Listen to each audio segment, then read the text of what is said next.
তো আগের পর্বে আপনারা দেখেছিলেন হ্যালং বে থেকে দানাংয়ে আসার জার্নি।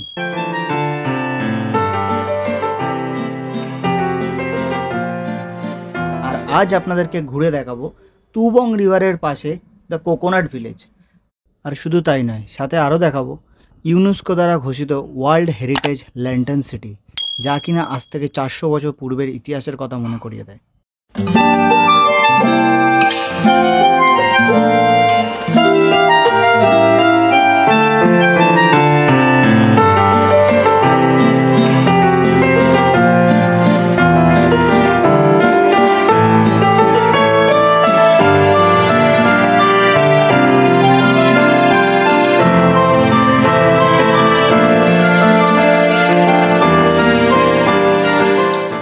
ঘড়িতে সময় আপডেট এখন ইন্ডিয়ান টাইমে সকাল 6:30 আর ভিয়েতনামের টাইমে সকাল 8টা। Good morning from Vietnam Danang.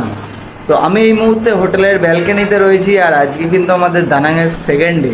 তো আজকে আমরা যাব হলো দানাং থেকে হইয়ান, দেন আজকের আমাদের রয়েছে কোকোনাট ভিলেজ ভিজিট করা।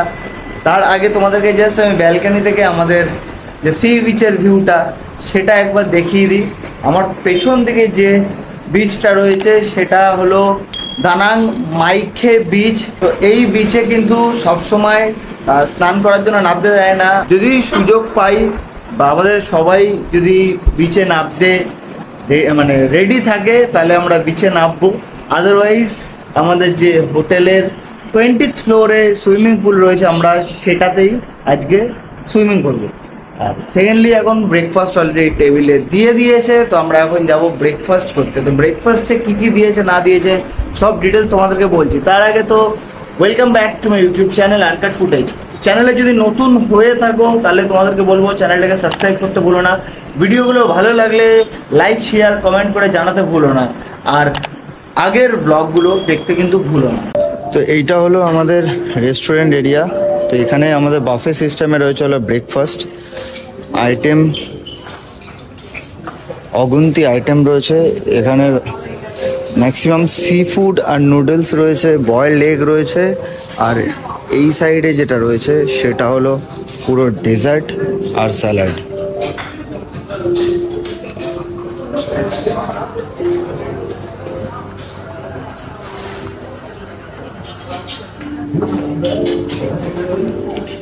আর আমার কিন্তু ব্রেকফাস্ট করা কমপ্লিট হয়ে গেছে, আর আমি এই মুহূর্তে রয়েছিল 19th ফ্লোরে, যেটা কিনা জিম সেন্টার। এখানে কিন্তু পুরো জিম এরিয়া এটা 19th ফ্লোরে রয়েছে এই হোটেলের, ক্যানভাস হোটেলের। আর এর ওপরে রয়েছে হলো সুইমিং পুল। তো চলো তোমাদেরকে একটু সুইমিং পুলটা দেখাই। আর কালকে থেকে সুইমিং পুলটা দেখার জন্য আমিও খুব উত্তেজিত হয়ে রয়েছি, কিন্তু কালকে যেহেতু সময় পাইনি, রাত হয়ে গেছিলো, ডিনার করার প্ল্যানিংয়ে ছিলাম, সেই জন্য ডাইরেক্ট কিন্তু আমরা ডিনার করে চলে এসেছিলাম হোটেলে। আর এটা হলো রুফটপ বার আমাদের ক্যানভাস হোটেলের, আর সাথে রয়েছে হলো সুইমিং পুল। এখানে লাইফ জ্যাকেটগুলো রয়েছে। এটা কিন্তু 20th ফ্লোরে, আর এখানে 5খানা শ্যাক রয়েছে। কালকে রাত্রিবেলা আসতে পারিনি, সত্যি কথা বলতে সময়ের অভাবে, কিন্তু কালকে রাতে আমাদের আসাটা উচিত ছিল। রাতের ভিউটা এই সুইমিং পুল থেকে কিন্তু বিচে আলাদা রকম লাগতো। ভিয়েতনামের রাস্তায় একটা জিনিস তোমাদেরকে দেখাই, এখানে রয়েছে হলো জেব্রা ক্রসিং, আর এই সাইড দিয়ে গাড়িগুলো আসছে, আর সামনে কিন্তু কোনো সিগন্যাল কিচ্ছু নেই। কালকে রাতে আমরা জেব্রা ক্রসিং থেকে পাস করছিলাম, এপার থেকে ওপারে যাচ্ছিলাম, দেন মিডল থেকে আবার আমরা লাস্টে ওই পারে যাচ্ছিলাম। তো এই সাইড দিয়ে যে গাড়িগুলো আসছে বা রাইট সাইড থেকে যে গাড়িগুলো আসছে, যখনই দেখছি আমরা জেব্রা ক্রসিং দিয়ে পার হচ্ছি, গাড়িগুলো কিন্তু অটোমেটিক্যালি আসতে করে দিচ্ছিল, আমাদেরকে পাস হওয়ার সুযোগ দিচ্ছিল, আর আমরা এগিয়ে যাচ্ছিলাম। আর এখানকার পাবলিক ট্যাক্সি দেখো, এগুলো করে কালকে আমরা ড্রাগন দেখতে গেছিলাম। আর এই সামনে রয়েছিল টি মার্কেট, 24x7 খোলা। অ্যাকচুয়ালি আমি দূর থেকে দেখে ভেবেছিলাম হয়তো বন্ধ হয়ে গেছে, কারণ এই যে সামনে দেখছো ব্ল্যাক কালারের কার্টেনগুলো ঝোলানো, এটা দূর দিয়ে দেখে মনে হচ্ছিলো বন্ধ। তো সামনে এসে দেখলাম যে না, বন্ধ না, খোলা। অ্যাকচুয়ালি এটা রোদের জন্য কিন্তু দিয়েছে, যাতে ভেতরে রোদের তাপটা না যায়। আর এখানে কিন্তু ফ্রুটস সব এরকম প্যাকিং অবস্থায় বিক্রি হচ্ছে। পুরো বিয়ারের ফ্রিজার, কিছু সফট ড্রিঙ্ক রয়েছে, আর এইদিকে ওয়াটার ফ্রিজার হচ্ছে। অ্যাকচুয়ালি এর পেছনে কাজ হচ্ছে, যার জন্য খুব জোরে আওয়াজ হচ্ছে। আর এই সেলফটাতে কিন্তু maximum wine, whisky, white Ram এই সমস্ত অ্যাভেলেবেল রয়েছে। তো আমি গেছিলাম টি মার্টে এই নেল কাটারটা কিনতে, এটা কিন্তু ভিয়েতনামের ডংয়ে যদি আমি বলি তাহলে নিয়েছে হলো 30,000 VND, যেটা আমি IRN-এ কনভার্ট করলে 90 টাকা মতন দাম দাঁড়াচ্ছে, নিয়ার অ্যাবাউট 90। অ্যাকচুয়ালি ট্রিপে আসার আগে এত তাড়াহুড়োতে লেগে গেছিলো সব কিছু, মানে মানি এক্সচেঞ্জ করা, তারপরে লাগেজ গোছানো ইন্টারন্যাশনাল ট্রিপের জন্য, তারপরে বাকি আদার্স যে সমস্ত কাজগুলো ছিল করতে করতে আমি যে নেল ক্লিন করবো সেটার সময় পাইনি। এবার এখন যেহেতু কভার শু পরছি, অনেকটা জার্নি করছি, তো হচ্ছে এটা কি পায়ের সামনের আঙ্গুলগুলোতে লাগছে, তো অনেকটাই বড় হয়ে গেছে। আমি সত্যি এতদিন ধরে খেয়াল করিনি, এখন যখন পায়ে লাগছে তখন বুঝলাম যে না এবার কাটাটা উচিত। তো যার জন্য আমি টি-মার্টটায় গেছিলাম, একটা গিয়ে নেল কাটার কিনে নিয়ে আসলাম, যেটা কিনা আমার এখন আর প্রবলেম করবে না নেলটা কাটার পরে। তো এখন আমি আর প্রিয়া বেরিয়েছি হলো বিচে এক্সপ্লোর করতে। আমাদের দুটোর সময় গাড়ি আসার কথা আছে। দুটো বলতে ভিয়েতনামে দুটো বললো না, আমাদের ইন্ডিয়ান টাইম দুটো বললো। ওকে, ভিয়েতনামি টাইম দুটো, মানে এখন ইন্ডিয়ান টাইম হলো 9:30, মানে সকাল বাজছে 11টা আমাদের ভিয়েতনামে। আমাদের ভিয়েতনাম ইন্ডিয়া থেকে এসছি কি চেঞ্জ হয়ে গেছে, যাই হোক মানে ভিয়েতনামের টাইম 11টা, আমাদের গাড়ি আসবে দুটো। আজকে আমরা যাব হলো হইয়ান, আর সঙ্গে যাব হলো কোকোনাট ভিলেজ। দুটোই খুব সুন্দর জায়গা, সেগুলো সন্ধ্যেবেলা তোমাদেরকে আমি দেখাবো। তার আগে তো বিচে যাবো। অ্যাকচুয়ালি এই যে বাইকগুলো দেখছো, এই বাইক নিয়ে বিচে আসার প্ল্যান করছিলাম। এই যে বাইকগুলো দেখছো এগুলো কিন্তু 24 আওয়ার্সের জন্য 1 লাখ VND-তে নেয়, যেটা কিনা ইন্ডিয়ান মানি হিসাবে 334 টাকা সামথিং। 24 আওয়ার্স মানে 334 টাকায় 24 ঘন্টার জন্য এখানে এই বাইক পাওয়া যায়। আমি নেবো বলে প্ল্যান করেছিলাম, পাসপোর্টও নিয়ে চলে এসেছিলাম, পকেটে রেখে দিয়েছি, কিন্তু হঠাৎ খেয়াল পড়লো যে আমাকে বাইক নিলে হবে না, সাথে গাড়িতে পেট্রোলও ভরাতে হবে। আর আশেপাশে পেট্রোল পাম্প এখন কোথায় রয়েছে সেটা আমি জানি না, যার জন্য কিন্তু আর বাইকটা নিলাম না। ভেবে দেখলাম যে যেহেতু হোটেলের সামনেই বিচটা রয়েছে, টুক করে যাই, হেঁটে ঘুরে চলে আসি, সেই জন্য বাইকটা রেখে দিয়েছি। দেখো আমি যেটা বলছিলাম, কোনো সিগন্যাল নেই আর জেব্রা ক্রসিং থেকে পার হতে হয়। আমরা কিন্তু জেব্রা ক্রসিং থেকে রানিং রাস্তায় পার হচ্ছে, দেখো কোনো সিগন্যাল নেই, শুধু গাড়িগুলো আমাদেরকে দেখে আসতে হয়ে যাচ্ছে। দানাংয়ের কিন্তু মাইখে ব্রিজটা খুব সুন্দরভাবে সাজানো, দেখো এগুলো কিন্তু সেই কোকোকোলার বোতলের যে ঢাকনাগুলো হয় ওই টাইপের শেপের বোট দিয়ে, এটা কিন্তু অ্যাকচুয়ালি বোট উল্টো করে সাজিয়ে রেখেছে। এই বোটগুলো কিন্তু কোকোনাট ভিলেজের ওখানে ইউজ হয় মাছ ধরার জন্য। আর এইখানে কিন্তু বিচের মধ্যে কালারফুলভাবে লেখা রয়েছে দানহাং। ভালো তো লাগছে, কিন্তু বালি এত গরম, পা জ্বলে যাচ্ছে। দানাংয়ের মাইখে বিচে কিন্তু সব জায়গাতে নামতে দেয় না, এই জায়গাটা স্পেসিফিক এরিয়া, প্রচুর শ্যাক বানানো রয়েছে, এখানেই কিন্তু নামতে দেয়। এখানে কিন্তু ওয়ার্নিংস লাগানো আছে, তোমরা যদি আসো মাইখে বিচে নামতে পারবে যে না, যে সেরকম কোনো ব্যাপার নেই, কিন্তু এই রুলস অ্যান্ড রেগুলেশনগুলো ফলো করো। কারণ দেখো এই সাইডে কিন্তু লোক নেমেছে আর এই সাইডে কিন্তু লোক নেই, আবার সেই একদম লাস্টের দিকে দেখা যাচ্ছে। এই মিডিল এরিয়াতে কিন্তু কেউ জলে নামেনি। আর এখানে লেখা রয়েছে ক্যাম্প তাম বিয়েন, মানে এই জায়গাটা সুইমিং করা যাবে না, নো সুইমিং। এই রেড ফ্ল্যাগ থেকে শুরু করে আপ টু ওই রেড ফ্ল্যাগ অবধি এটা সুইমিংয়ের জন্য একদম উপযুক্ত নয়। ইভেন জলের মধ্যেও এরকম দড়ির সাথে অনেক বল লাগানো আছে যেগুলো ভাসছে, রাউন্ড শেপ করে ওখান থেকে শুরু করে আপ টু এত দূর অবধি এই এরিয়াটাকে রেস্ট্রিক্টেড করে রেখেছে সরকার থেকে। আর এখান থেকে সোজা দেখা যাচ্ছে হলো একটা স্ট্যাচু, যেটা কিনা একটা লেডি বুদ্ধা। এতক্ষণ ধরে গরম বালিতে হাঁটার পরে এই জলে এসে দাঁড়িয়ে কিন্তু পাটা অনেকটা রিল্যাক্স হলো। আর এই বিচে ম্যাক্সিমাম ফরেনার ভর্তি, মানে ভিয়েতনামি লোকজনও খুব কম দেখা যাচ্ছে, ম্যাক্সিমামটাই ফরেনার রয়েছে। তো বিচ থেকে ঘুরে আসার পরে ফ্রেশ হয়ে ড্রেস আপ হয়ে বেরিয়েছি, যাব এখন আমরা হইয়ান আর কোকোনাট ভিলেজ। হইয়ান খুব ওল্ড এজ এরিয়া, যেটা কিনা সিটি অফ ল্যান্টার্নও বলা হয়ে থাকে। সেগুলো কেন বলা হয়ে থাকে না সব কিছু আমি তোমাদেরকে পরে বলছি, তার আগে তো আমি এই জায়গাটার কথা বলে দিই। কালকে রাতে আমাদের ডিনার নিয়ে এত প্রবলেম হয়েছিল যে আমরা ডিনার পাচ্ছিলাম না। তো আমরা কিন্তু কালকে লাস্ট ব্লগ যারা দেখেছো তারা জানবে, আমরা কালকে এই চিল হাফ থেকে আমাদের ডিনার কমপ্লিট করেছিলাম। আর আজকেও সেম দুপুরবেলা প্রবলেম হয়েছে, আমরা দুপুরবেলায় আজকে লাঞ্চ পাচ্ছিলাম না। মানে এখানকার মানুষজন হেভি ব্রেকফাস্ট করে বেরিয়ে যায়, তো লাঞ্চের ব্যাপারটা এদের মধ্যে খুব কম সংখ্যক মানুষের মধ্যে থাকে। চিলি হাবে পাশেই যে ছোট্ট একটা ফুড স্টোরের আউটলেট দেখছো দা ডাউন বলে, এইখান থেকে আমরা খেলাম।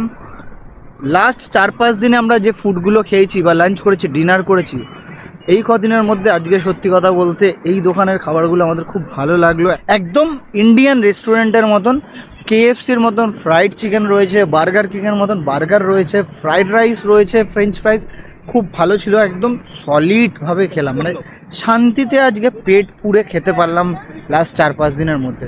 তো আমাদের বাস অলরেডি চলে এসছে, এখান থেকে আমরা যাব হলো হইয়ান, যেটা কিনা 28 কিলোমিটার মতন। এখানে সময় লাগবে প্রায় 45 মিনিটস। অ্যাকচুয়ালি প্রবলেমটা এখানে গাড়ির স্পিড, রাস্তা ফাঁকা থাকলেও এখানে কিন্তু গাড়ি জোরে চালাতে পারে না, যার জন্য সব জায়গায় পৌঁছানোর আগে একটু টাইমটা বেশি লেগে যায়। তো ভিয়েতনামে যদি তোমরা আসো তাহলে এই ব্যাপারগুলো কিন্তু মাথায় রেখো, কারণ নয়তো তোমাদেরকেও প্রবলেমে ফেস করতে হবে।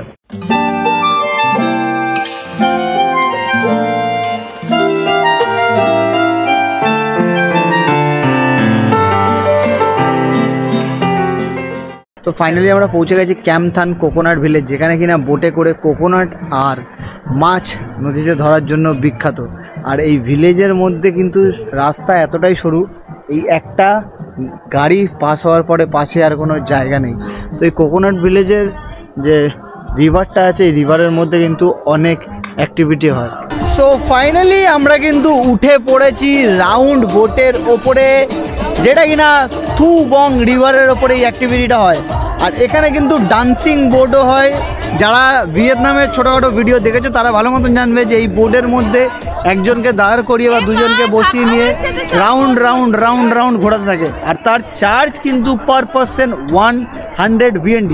আর আমাদের এই বোট এখান থেকে যেখানে ডান্সিং বোটটা হয় সেখানে নিয়ে যাবে, তার টিকিট কিন্তু অলরেডি আমাদের ট্রিপে ইনক্লুডিং। বাট আলাদা করে কেউ যদি নিতে চাও সেক্ষেত্রে কিন্তু তোমাদেরকে পে করতে হবে 150 VND পার পারসন। মানে একটা বোটের এগেনস্টে দুজন যদি যাও তাহলে 150 করে পড়বে, আর যদি তুমি সিঙ্গেল যেতে চাও সেক্ষেত্রে কিন্তু 300 VND পার পারসন পড়বে। আর এই টু বং রিভারের পাশেই কিন্তু এই কোকোনাট ভিলেজ বিশাল জায়গা জুড়ে অবস্থিত। আর এই চারিপাশটা কিন্তু খুব সুন্দরভাবে সাজানো, কোকোনাট ট্রির জন্য কিন্তু বিশাল বিখ্যাত। আর ওরা কিন্তু এই বোটে করেই ফিশিং করে। কেমন লাগছে এই বোটটায় চড়ে? দারুন দারুন। আগের দিন তো কায়াকিং করতে পারিনি, আজকে এই বোটের সাথেই করব। তোমাকে ভরসা পাইনি। সিরিয়াসলি আগের দিনও কায়াকিং করতে পারিনি, তার কারণ আমি অলরেডি বলেছি। তার লাস্ট ভিডিও যারা দেখোনি তাদেরকে বলবো তোমরা কিন্তু লাস্ট ভিডিও দেখতে ভুলো না। আর আজকের এই তুবং রিভারের ওপরে এই রাউন্ড বোটে করে চড়তে কিন্তু বিশাল মজা লাগছে। আমি লাইভে ফার্স্ট টাইম এরকম বোটের ওপরে চড়ছি। এতদিন যে বোটে চড়েছি সেগুলো লম্বা টাইপের হয়, এরকম বোট কিন্তু কোনোদিন আমি চড়িনি। ভিয়েতনামে কিন্তু এটা ফার্স্ট টাইম দেখলাম। তো ডান্সিং বোর্ড এরিয়ায় কিন্তু আমরা চলে এসেছি। এখান থেকে দেখো সোজা ডান্সিং বোর্ডে একজনকে নিয়ে ড্রাইভার ডান্সিং করছে। এই দেখো পুরো কাতারে কাতারে লোক এসছে। এটা কিন্তু ভিয়েতনামের খুব famous area.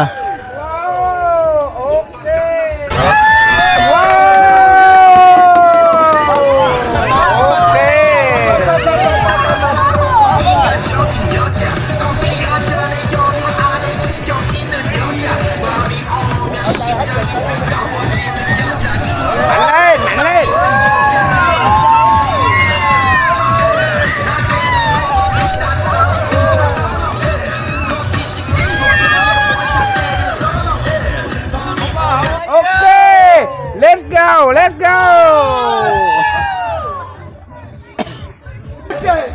Hot yeah! Wow!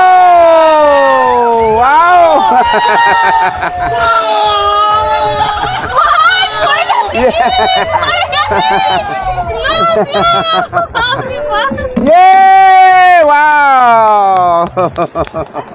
আলাদা লেভেলের একটা জার্নি ছিল, ব্যাপক লাগলো, ব্যাপক ব্যাপক। আর আমার বোটটা তো আরো স্পিডে ঘুরিয়েছে এরা। 1 মিনিটের জার্নি 100 টাকা করে VND নেয়, মানে 100 VND। আমাদের ইন্ডিয়ান মানিতে যদি আমি ধরি তাহলে গিয়ে ওই তোমার 30 টাকা দাঁড়াচ্ছে।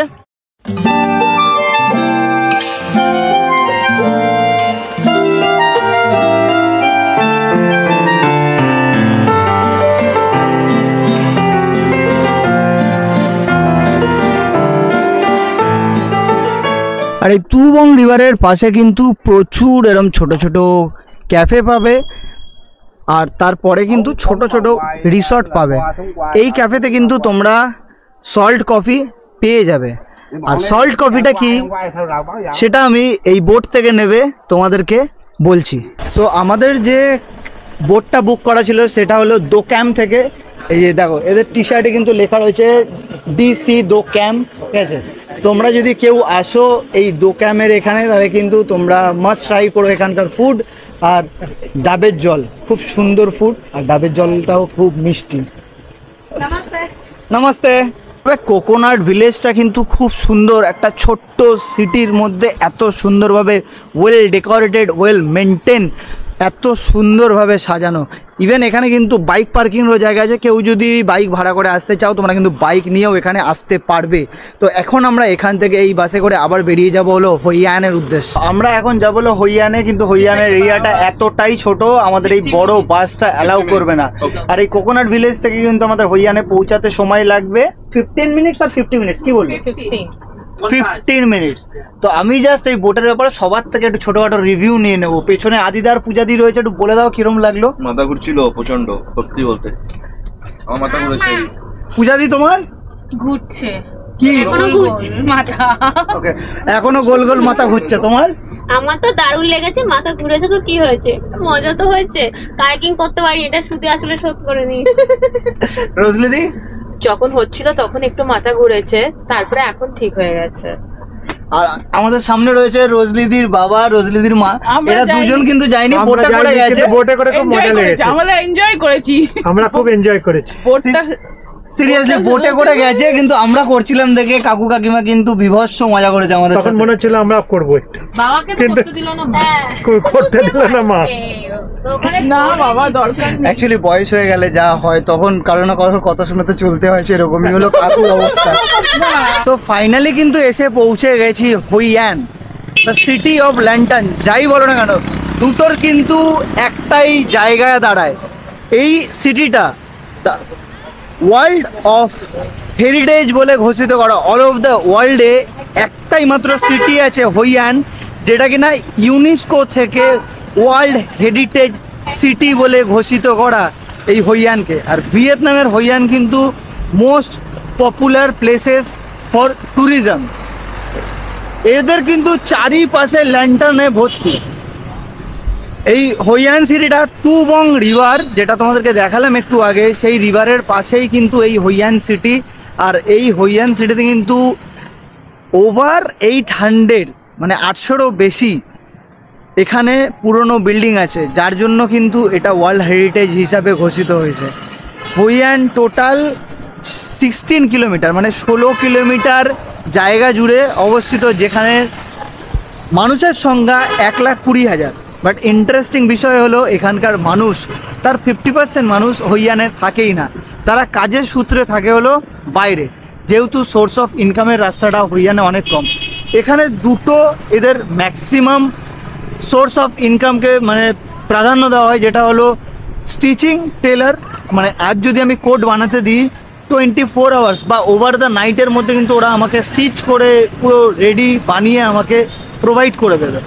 আগে হোম ডেলিভারি হতো না, এখন হোম ডেলিভারি কিন্তু অলরেডি চালু হয়ে গেছে। আর সেকেন্ডলি হলো ভ্যান। আমাদের ইন্ডিয়াতে যদি কেউ ভ্যান চালায় বা কলকাতাতে যদি কেউ ভ্যান চালায়, তাকে কিন্তু সাধারণ মানুষ তাদের কিন্তু যা তাভাবে ট্রিট করে, তাদেরকে কোনো টাইমে মানে সম্মান জানায় না। কিন্তু ভিয়েতনামের হইয়ানে পুরোপুরি আলাদা। এখানে যারা 3 হুইল ড্রাইভ করে, মানে বাংলা ভাষায় ভ্যান যারা চালায়, তাদের কিন্তু খুব উঁচুভাবে প্রাধান্য দেওয়া হয়। এক হলো ট্রেলার, যেটা কিনা ওয়ার্ল্ডের মধ্যে বিশ্ববিখ্যাত, মানে শুধুমাত্র ওভার দ্য নাইট ওরা কোট বানিয়ে প্রোভাইড করতে পারে with good quality, with good stitching. And second হলো ভ্যান, মানে আলাদা লেভেলের থিঙ্কিং, খুব সুন্দর লেভেলের থিঙ্কিং। মানুষজনের কিন্তু চিন্তাধারা অনেকটাই আলাদা এই ভিয়েতনামের হইয়ান সিটি। আর হইয়ান কিন্তু 15 to 19 সেঞ্চুরিতে এখানে কিন্তু খুব বিখ্যাত ছিল ফর ইম্পোর্ট অ্যান্ড ট্রেডিং। এখানে একটা হাউস আছে যেখানে কিনা শুধু ট্রেডিংয়ের জন্য ইউজ করা হতো, যেখানে চায়না অ্যান্ড জাপানিজ, মানে চাইনিজ অ্যান্ড জাপানিজ যারা কিনা ট্রেডিং করতো ওই হাউসে বসে। ইভেন এখানে একটা জাপানিজ ব্রিজ আছে, যে ব্রিজের এক পারে থাকতো চায়না আর এক পারে থাকতো জাপানি লোক। পরে সেই জাপানিজ ব্রিজটাকে চায়না থেকে ওপরে পাগোডা বানিয়ে দেয়, তো যার জন্য ওটার নাম হয়ে যায় যে চাইনিজ ব্রিজ। 400 ইয়ার্স এগোতে কিন্তু ব্রিজটা তৈরি হয়েছে, কিন্তু এখন সাধারণ মানুষকে সেইখানে যাওয়ার জন্য অ্যালাউ করে না, ট্যুরিস্টদের অ্যালাউ করে, তাছাড়া কিন্তু অন্য কাউকে অ্যালাউ করা হয় না। তো আমি সল্ট কফির ব্যাপারে যে বলছিলাম সেটা একটুখানি জাস্ট তোমাদেরকে হিস্ট্রিটা বলে দিই। আমি সল্ট কফি খাওয়ার জন্য খুব বেতাব হয়ে রয়েছি, কিন্তু এখনও পর্যন্ত পাইনি। কিন্তু আমি একটা দুটো ক্যাফেতে কথা বললাম, আমি পাইনি ওখানে। সল্ট কফির কেসটা হলো, আমরা যে একটু আগে বোটটাতে চললাম, মানে যে বোটে করে ফিশারম্যানরা ফিশিং করে, সেই এক ফিশারম্যানের বিয়ে হয়। তো বিয়ের পরের দিন সে তার বউকে বলে কফি বানিয়ে দিতে। আর তার বউ রান্নার ব্যাপারে যেহেতু তার নলেজ ছিল না, সে করে এটা কি, কফিতে হালকা চিনি দেওয়ার বদলে নুন দিয়ে দেয়, আর কফিটা হয়ে যায় কিন্তু নোনতা। তারপরে কফি কেমন হয়েছে টেস্ট সে তার হাজব্যান্ডের কাছে জানতে চায়। হাজব্যান্ড নতুন বউকে কি বলবে সেই ভেবে বলে যে না, খুব টেস্ট হয়েছে। আর রেগুলার বেসিসে কিন্তু তার ওয়াইফ নুন দিয়ে কফি তাকে বানিয়ে দিত, আর সেটা প্রতিদিন কনজিউম করতো। আর তারপর থেকেই কিন্তু ভিয়েতনামের হোইয়ান সিটিতে সল্ট কফি ওয়ার্ল্ড ফেমাস হয়ে গেছে। তো আমি চেষ্টা করছি যে সল্ট কফিটা কোনো না কোনো রেস্টুরেন্টে খুঁজে বার করার, কারণ আমি খাওয়ার জন্য খুব বললাম না বেতাব হয়ে রয়েছি। তো যদি পাই তো খাবো, সাথে তোমাদেরকে আমি বলবো যে অ্যাকচুয়াল কেমন খেতে। এই যে ছোট্ট হাউসটা দেখছো, এটা কিন্তু হোইয়ান এনসেন্ট টাউনের এন্ট্রান্স টিকিট কাউন্টার। আর এখান থেকে 120 VND দিয়ে পার পার্সনের টিকিট কেটে কিন্তু এই হোইয়ান এনসেন্ট সিটির মধ্যে ঢুকতে হয়। এখানে অনেক 400 ইয়ার্স এগোর কিছু ব্রিজ আছে, কিছু হাউস আছে যেখানে মানুষরা থাকে, কিছু কমিউনিটি হল আছে, কিছু টাওয়ার আছে, সাথে কিছু টেম্পেল আছে। আর এইখানে আসার পরে কিন্তু এখানকার লোকের রোল অ্যান্ড রেসপন্সিবিলিটি সেটা হলো আমাদের মতন ট্যুরিজমদেরকে গাইড করা উইদাউট মানিতে। আমাদের যে এখানে ঘোরার যে সমস্ত মিনিমাম নলেজ প্রোভাইড করা, তার রোল অ্যান্ড রেসপন্সিবিলিটি কিন্তু এখানকার সাধারণ মানুষকে প্রোভাইড করতে হয়। আর এখানে যদি তুমি আসো, এখানকার কিন্তু রুলস অ্যান্ড রেগুলেশন ফলো করে তোমাকে চলতে হবে। এইটা হলো হোইয়ান সিটির রিভার, যেখানে কিনা সন্ধ্যের পর থেকে কিন্তু ল্যান্টার্ন ভাসানো হয়। তুমি তোমার উইশেস পূরণ করতে পারবে এখানে ল্যান্টার্ন জ্বালিয়ে এই নদীতে ভাসিয়ে। দেখো সবাই কিন্তু বোট নিয়ে বোটিং করছে, আর ভিউটা কিন্তু অসাধারণ লাগছে। আর আমি যে ল্যান্টার্নগুলোর কথা বলছিলাম, এই ল্যান্টার্নগুলো কিন্তু এখান থেকে কিনে নিয়ে তুমি এই নদীতে ভাসাতে পারবে। How much? 10,000। একটা ল্যান্টার্ন এইরকম নৌকা টাইপের বানানো, একটা সুন্দর শেপের মধ্যে, এটা কিন্তু 10,000 VND, ইন্ডিয়ান মানিতে 10,000 গিয়ে দাঁড়াচ্ছে প্রায় 300 টাকা। তো আমি কিন্তু আমার ল্যান্টার্ন নিয়ে নিয়েছি, এটা কিন্তু আমাদের টিকিটের সাথে ট্রাভেল এজেন্সির মধ্যে ইনক্লুডিং ছিল। তো আমাদের কিন্তু তুবং রিভারের ওপরে আবার সেকেন্ড বোট জার্নি স্টার্ট হয়ে গেছে। ডান্সিং বোটের মজা নিয়েছি, আর এখন আমরা তুবং রিভারের ওপরে এই ল্যান্টার্ন বোটে করে ল্যান্টার্ন বোটের মজা নেব। আর দেখো ওই সাইডের বোর্ডে বড় একটা ফ্ল্যাশ লাইট জ্বালিয়ে ফটোশ্যুট চলছে। চারিপাশে কিন্তু লাইট, চারিপাশে লাইট, চারিপাশে যেদিকে তাকাবে সেদিকেই লাইট, সেদিকেই ল্যান্টার্ন। আর এইখানে দেখো কত সুন্দর বিচটা, আর এখানে কিন্তু ম্যাক্সিমামটাই ইয়েলো লাইটে ভরপুর। আর এইখানে কিন্তু খুব রিস্কি, এরকম একটা বোর্ডের সাথে একটা বোর্ডের ধাক্কা খাচ্ছে, ইভেন আমাদের বোর্ড ওই পিলারে ধাক্কা খাচ্ছে। তো এই সাইডে কিন্তু কেউ হাত দেবে না, তাহলে কিন্তু হাতে বাড়ি খেয়ে আঙ্গুল তোমার কেটে যাবে। আর সোজা দেখো বোর্ড আসছে, আবার বাড়ি খেতে খেতে কাটিয়ে নিয়েছে। এত বোর্ড, একটা বোর্ডের সাথে আর একটা বোর্ডে ধাক্কা খেয়েই যাচ্ছে। আর এই তুবং রিভারের পাশে কত ক্যাফে রয়েছে, কত রেস্তোরাঁ রয়েছে, প্রত্যেকটা কিন্তু লাইট দিয়ে খুব সুন্দরভাবে অসাধারণভাবে সাজানো রয়েছে। সেটা কিন্তু তোমরা নিজেরাই ভিডিওতে দেখে রিয়েলাইজ করতে পারছো। তাহলে ভাবো আমি এই সামনাসামনি দেখে নিজে কি রিয়েলাইজ করছি। তো আমার ল্যান্টার্ন কিন্তু চলে এসছে হাতে, আর এখন ল্যান্টার্নটা জ্বালিয়ে দিচ্ছে হলো আদিদা জ্বালানোর পরে আমি ফাঁকা জায়গা থেকে এই ল্যান্টার্নটাকে ছেড়ে দেবো।